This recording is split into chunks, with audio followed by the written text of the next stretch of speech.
जैसे कि आप ये जो पंच तत्व एक्टिव करते हो, तो तांत्रिकों के लिए कि आप जिसको किसी को अपने काम में आगे बढ़ना है, अपने बिजनेस में आगे बढ़ना है, तो उसके लिए भी कारगर है, उसके लिए भी मजबूती प्रदान करता है। तो मतलब मैं ये जानना चाहती हूँ आपसे। ये पंच तत्व क्या है, पंच तत्व के विषय में पहले जान लेना बहुत आवश्यक होता है।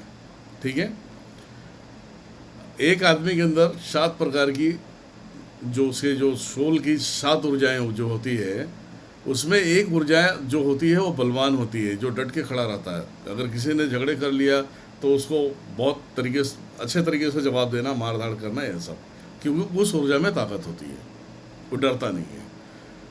अब ये कॉमन तुम्हारे जैसे लोगों को बता रहा हूँ, जैसे कि जो भूत प्रेत से पीड़ित है, नकारात्मक ऊर्जाओं से पीड़ित है, तो मतलब जो मेन जो सोल ऊर्जा थी तुम्हारी, ऊर्जा की जो सोल थी, वो कमज़ोर हो चुकी है। जी।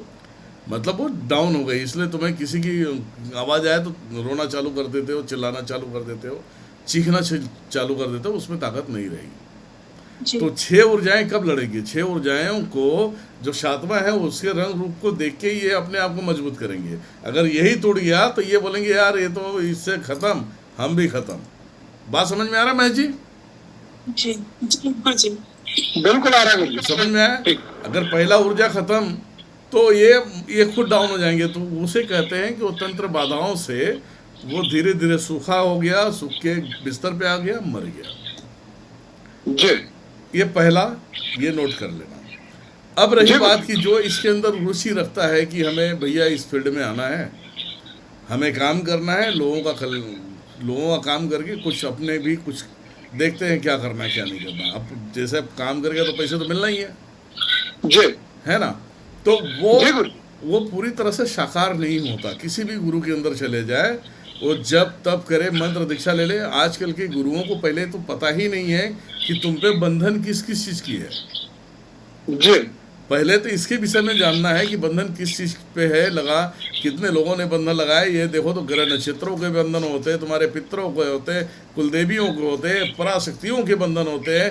और इसे काटने वाला 10 महाविद्या का जो उपासक होगा, जो जागृत होगा, जिसे मेरे जैसा पकड़ लो आप, जी गुरुजी। जागृत जी। होगा, ये ऑथराइज उसी को मिलेगा। जी। और क्या करते हैं लोग, जाके लोगों के पास जाके मंत्र दीक्षा लेते हैं, जागृत करने के चक्कर में गंदी चीजें इनके अंदर घुस जाती है। जी। ठीक है, तो गंदी चीजें घुस के वो आपके जैसे हो जाते हैं सालनी। जी गुरुजी। ठीक है, अब मान लिया जाए जो इस फील्ड में आना चाहता है, जैसे कि अभी इसमें गिने चुने हैं, जैसे कि बाबू तनवर है, वो लल्लन है, महेश जी तो हमेशा पंडिताई वाला काम किए, वो पंडित आदमी जैसे एकदम अलग रहते हैं, उनका तो खैर बात ही अलग है। अब जैसे कि अपना वासुदेव कुंजम है, तो ये जो है मैं अभी बता देता हूँ, आने वाले तारीख में जो पंचतत्व ये लोग करवाएंगे ना, तो खुद ही समझ में आ जाएगा। ठीक है, जी। तो इनकी ऊर्जाएं पहले से भक्ति कर रही है, पहले से भक्ति कर रही है। अभी ये लोग थोड़ा सा कंफ्यूज होते हैं, यार कौन सी तंत्र है, इसे कैसे काटो। गुरु जी का नाम लेके सफरचट कर देते, बोलते कट गया वो, है ना? लेकिन कभी तो इनको सोचना पड़ेगा ना कि यार हमें भी समझ में आना चाहिए, जी गुरुजी। है ना? हमें भी समझ में आना चाहिए। ऐसा नहीं कि हम सारे सूखे सूखे हम निपटा दिए, हमें पता ही नहीं चला कि वो ठीक हुआ कि नहीं ठीक हुआ। तो उस पंचतत्व में जब हम तुम्हारे पंचतत्व को एक्टिव करते हैं तो तुम्हारे अनेक जन्म होते हैं, जो जन्म के वो रूप रेखा को हम ही जानते हैं, जी। वो हमें स्पष्ट दिखाई देता है। ये भी हर किसी को दिखाई नहीं देता। पंचतत्व का कार्य मैंने स्टार्ट किया था, अभी सारे गांडू करते हैं जिनको कुछ पता ही नहीं है। इससे शायद ज्ञान मिल जाए, है ना? तो पंचतत्व में मान लिया जाए जो तुम्हारी पहला सोल टूट गया है, और उसकी वजह से 6 के 6 जो है आपके ऊर्जाएं कमजोर पड़ते जा रहे हैं, तो वो टूटे हुए को जागृत कर देते हैं, टूटे हुए को, उस सोल को पंचतत्व में एक्टिव करते हैं। जब वो एक्टिव होता है तब उसके अंदर जोश आ जाता, फिर 6 के 6 खड़े हो जाते हैं। फिर डरना छोड़ देता, तेरी मैं आका चल, तेरे जिससे बहुत देख लिया, ये होता है। अब रही बात जो भक्ति कर रहा है, जो तंत्र कार्ड के विषय में आया, वो आएगा, उसकी जो सोल हम देंगे तो वो अच्छी सोल देंगे जिसके ऊपर माता की कृपा हो, है ना, महादेव की कृपा हो, प्लस वो सोल कोई भी एक्टिव करने वाला व्यक्ति हो, उसे एक बड़ी एनर्जी लेना बहुत आवश्यक है। कोई भी हो, क्योंकि वो कृपा उसी से चालू होगा।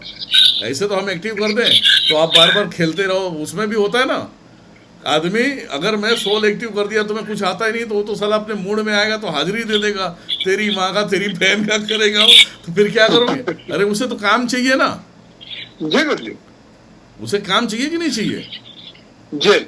तो ये सब सारी चीजें होती है। इसलिए पंचतत्व का ये होता है कि आपके जो मजबूत सोल है, जो माता के भक्त अच्छे रह चुके हैं, उसे हम जब दे देंगे, एक देवी तो हम देते हैं, और वो देवी जब हम देते हैं तो हमें मालूम है ना कि कब कौन से जन्म में भक्त है, और जो लोग हैं आप, हम उसी सोल को हम एक्टिव करेंगे जो उस जन्म में तगड़ा रहा है ना। तो ये चीजें होता है, जब एक्टिव हो जाता है तो एक तो डर निकल जाता है शरीर से, जो रोग लगते हैं दुनियादारी होते हैं वो डर निकल जाता है, और जो प्रचंड होता है, मान लेना कि वो जो एक्टिव होगा, जो बेचारे नकारात्मक ऊर्जाओं से परेशान है, जब वो एक्टिव होगा तो पहले इनकी मावेन करेगा वो छोड़ेगा नहीं। ये मत सोचना पंचतत्व जागृत हो गया और तुम्हारा दुश्मन तुम्हें तकलीफ देने वाला चैन से सो सकता है। जब वो ऊर्जा जब तुमसे कनेक्ट होती है तुम्हारे शरीर में, तो मैं काशी में ही इंटर कर जाएगी और तुम्हें फील हो जाएगा कि वो सोल आ गई है ना, फील हो जाएगी। जब वो तुम्हारे शरीर में स्थापित, जैसे मैं स्थापित करूंगा, उसके बाद वो ना जब तुम्हारे अंदर स्थापित होगा तो जो उसको प्रक्रिया करना है, खेलना है, चिल्लाना है या टांग पकड़ के रोना है वो करेगा, और नहीं जागृत होगा तो जागृत होते होते ना उसको भी दर्द होगा कि मतलब यहाँ क्यों टेंशन है, मतलब ऊर्जाओं की निशान पड़ जाती है जो शरीर में होते हैं, उसको चेक करेगा तो उसको विजुअलाइज करके वो उसको कितना भी मैं उसे बंधन में डाल दूँ उधर घुस के मारेगा वो। और जो लोग पीछे पड़े हैं ना उसका भी खैर नहीं है, वो एक्सीडेंट कराएगा, वो तो बदला लेगा।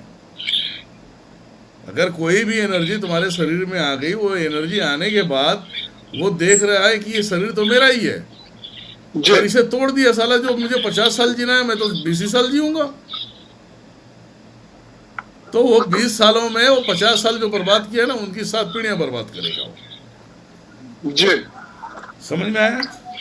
जय गुरु जी। तो पंच तत्व का ज्ञान मिला कि नहीं मिला ये बताओ? हाँ बिल्कुल मिला, हाँ मिल गया गुरु, मिल गया ना। तो इस चीज को अपने माइंड में डाल लो। पंचतत्व ऐसा नहीं कि दिनेश्वर महाराज की इनकम है, नहीं, हम तुम्हें तुम्हारे अंदर जगा रहे, जिसको जागृत करने के लिए बहुत सारे लोग 10-10 साल 15-15 साल तक साले जंगलों में फिरते हैं, ना तो गुरु सही से मिलता है ना कोई मिलता है, लास्ट में वही कीड़े मकोड़े के जिसे मर जाते हैं उधर, उनको कोई पूछता नहीं।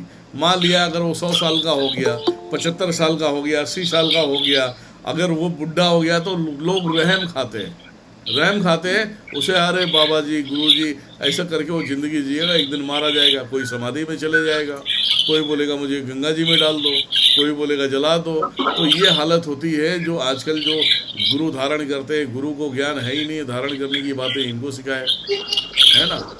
तो ये बहुत महत्व रखता है, इस चीज़ को अपने माइंड में पूरी तरह से रखना चाहिए कि पंच तत्व है क्या। गुरुदेव जब आप मुंबई वाले ऑफिस पे थे तभी आप बताए थे, मेरा जैसे तीसरा जन्म बताए थे, एक सीधावगर का था, एक गोली का रहा, जैसे पंचतत्व किया आप, तो बहुत मतलब हमारे दुश्मनों का तो एकदम खात्मा हो गया गुरुदेव। अब तुमने तो बुलाकी ले लिया तो खात्मा ही कर रहे हो ना सामने वाले की। नहीं गुरुदेव, मुंबई वाले आश्रम पे भी आप भविष्यवाणी जो बताए थे कि मतलब ऐसे सब लोग का बता रहे थे, तो टाइम हम थे वहाँ, तो आप बताए थे कि हाँ याद है मुझे, याद है। अब इसका ज्ञान मिल गया सभी को। मैं कट करूँ रिकॉर्डिंग। जय गुरु जी।